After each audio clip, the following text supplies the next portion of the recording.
Cher Franck, l'actualité nous montre encore à quel point ta vision de notre monde était anticipatrice. Cette vision que j'ai voulu partager depuis notre dernière rencontre à l'aube de ce XXIe siècle, lorsque nous avons lancé le projet Studienvote. Les modèles imposés par nos politiques sont en train de se dissoudre et les prochains scrutins à venir risquent de nous montrer l'acuité de tes écrits qui remontent déjà à cette époque, notamment sur l'arrivée au pouvoir des partis nationalistes. Le FN va sans doute devenir le premier parti de France aux prochaines élections européennes.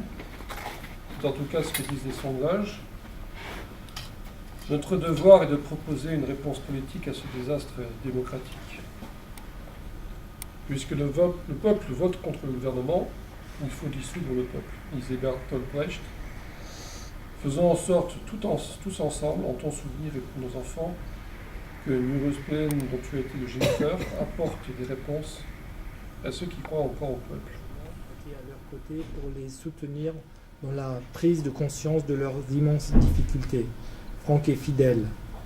Ignorant les sorties intermédiaires, la route nous a conduits au centre spatial de Houston.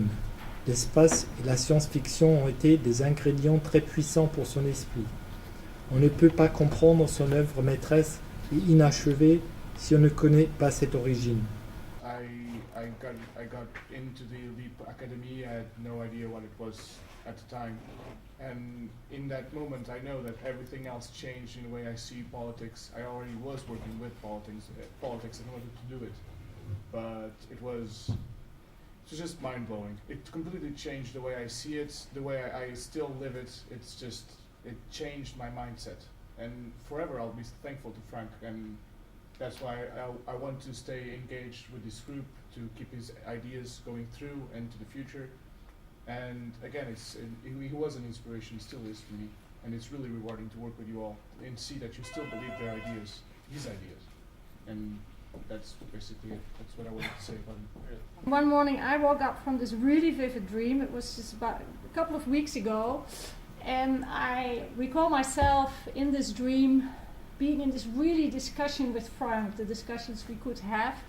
And I felt really good in the beginning because I really had the chance to end my arguments and to keep talking. And I thought, okay, well, he's finally listening to me. And then I came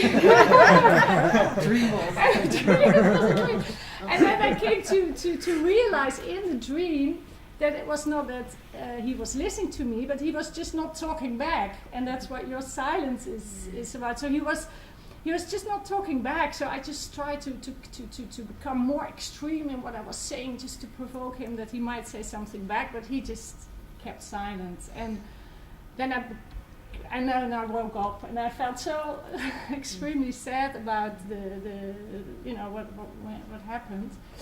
But I think it was also a good sort of vision I took out of it. From it's not that he's silent, it's more that he makes me listen to myself. He made sure that I don't need his approval to think something. I have to think for myself because he is not there anymore to make some sort of judgment that you sometimes could have, that you went into a discussion with Frank and then it was, you sort of sharpened your own ideas, but it was also very, you wanted to sort of feel what his line of argument was. You needed that to have your own argumentation improved. And I think, well, because of his, he's not there anymore. We have we are responsible for the quality of our own reasoning, and I think that's a good lesson. For me, and I think for many of our generation in Asia, it was for Frank changed the way we looked at our lives, and by doing so, changed our lives. And so basically, what I'm doing every day is a tribute to Frank, because Frank turned me into the entrepreneur I am, and it's for others to decide if I'm a good one, but at least I'm a happy one. And that's completely thanks to him. And it was Kennedy who said that conformism is the jailer of freedom and the enemy of progress. I didn't know that at that time. That was from Kennedy. I learned it from Frank. He told me that conformism is the jailer of freedom and the enemy of progress. And although I'm not involved in what you're doing at the moment, I think he has many children like me out of this organization doing what they're doing because of him. And like there are only a few things that extend themselves by giving it away, and it's knowledge and love. And I think if the children of Frank give away what he gave, he achieved a lot. He said that Europe has suffered in a certain way throughout the centuries, has had very long experience with difficult times, and that we should work with this special quality to bring people together, to have a different kind of argumentation, of negotiation, to teach other people or even other countries how to come to good political decisions. And he valued this as a crucial European quality that other areas or countries don't have so much.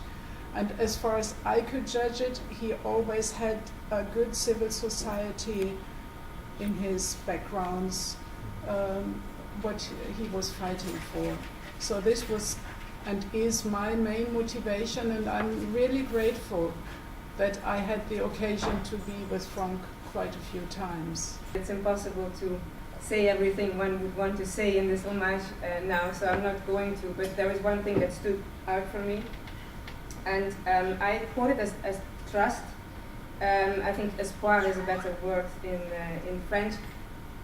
The trust in the people that they can make this change and that they can contribute to make a better society, because this is in everything I see and hear about Frank is what I think it also must have driven him in his perseverance to continue even if it was difficult.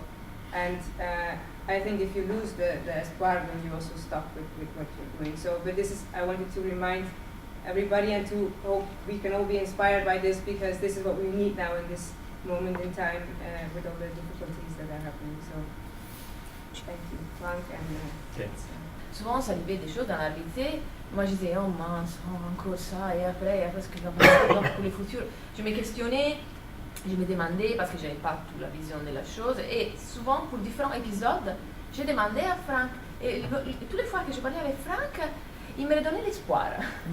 Toutes les fois, il me dit, non, Maria, mais tu sais, il m'expliquait avec des mots assez clairs et bien pointus, parce que tu sais, il y a ça et ça. Et toutes les fois, dans tous ces épisodes, c'est arrivé plusieurs fois. Et donc je me sentais mieux aussi, parce que ça redonnait l'espoir, et donc c'était un an pour ça très important, parce que je pense que c'est un point fondamental de donner l'espoir aux gens. Donc merci Frank d'être entré dans ma vie. I met Frank actually here in Holland. It was actually in Leiden. Ixus and some others were organizing this colloque Europe étudiant that was about industrial policy, if I remember well. And that's where I met Frank, and he tried to explain me the whereabouts of Asia and all his futuristic ideas about Europe. It was in a crowded bar with full of smoke and with heavy music, so it was really difficult for me to understand. But I had the feeling that this guy was really aiming at something and was to be followed, and I wanted to be part of it. He was really inspiring, and so prolix. I mean, last night, probably because of the preparation of this meeting, I had a dream, and I saw Frank, and I had the feeling that he passed away, but he was there in the room, and I thought to myself, well, how can I communicate with you? How can you tell me? And he answered, well, you have to provide me with a lot of paper sheets. And then I woke up. But okay, I mean, this is something I will always, I mean, many things that you've said are very true, and I cannot add more. I made thousands of these travels with Mika and others in cars, and I was not a thinker. And my passion was to take pictures, and I was the witness of, okay, the progress of a great leader. And that's why I'm happy now to be able to show you all these pictures. Franck était un grand homme. Moi, je lui ai toujours reconnu un immense talent, celui d'avoir su rendre l'Europe plus attractive. Il a su réunir des gens autour de lui pour mettre en place des projets afin de montrer à quel point notre Europe était attractive. En travaillant maintenant sur le centre de documentation, j'ai la chance de découvrir et de redécouvrir une bonne partie des projets qu'il a créés avec les gens qui ont cru en lui et qui l'ont soutenu. Commençons par des réseaux genre IDE, EG Europe, New European Styles Web, Europe 2020, Prometheus Europe, etc. Et finissons par des projets qui, même si très ambitieux et utiles, sont restés non aboutis, Historia par exemple.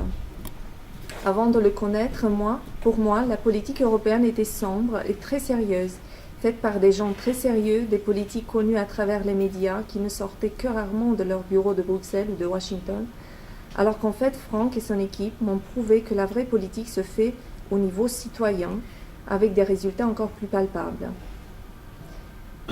Merci Franck d'avoir ouvert la voie à beaucoup d'entre nous, à moi en particulier. Merci de nous avoir ouvert les yeux et de nous avoir montré que la politique peut et doit faire partie de nos vies de citoyens européens. Pour moi, tu resteras toujours le combattant, l'homme courageux qui a fait tout pour exprimer ses pensées les plus franches. Tu m'as montré par ta détermination et tes efforts soutenus que tout le monde a le droit de lever la main avec courage et de dire « moi j'ai une idée ». En tant qu'écolier, tu as dû lever constamment la main afin de donner des idées aux profs qui n'en avaient point, j'en suis sûre. Ta voix et tes idées réunissaient les gens autour de toi. Tu parlais, on t'écoutait, comme des écoliers sages devant un prof la tête pleine d'idées. Maintenant, les rôles sont inversés. C'est toi qui te tais et c'est nous qui parlons. Et c'est peut-être ton silence qui nous donne des idées, qui sait. Car il y a des silences qui arrachent des soupirs, il y a des silences qui remplissent le cœur avec des grains d'espoir, et il y a aussi le silence qui arrive à calmer des désespoirs ou des doutes. Moi, je vais imaginer comme Schopenhauer que si le silence devenait un arbre, son fruit serait vraiment la paix. Rest in peace, Frank.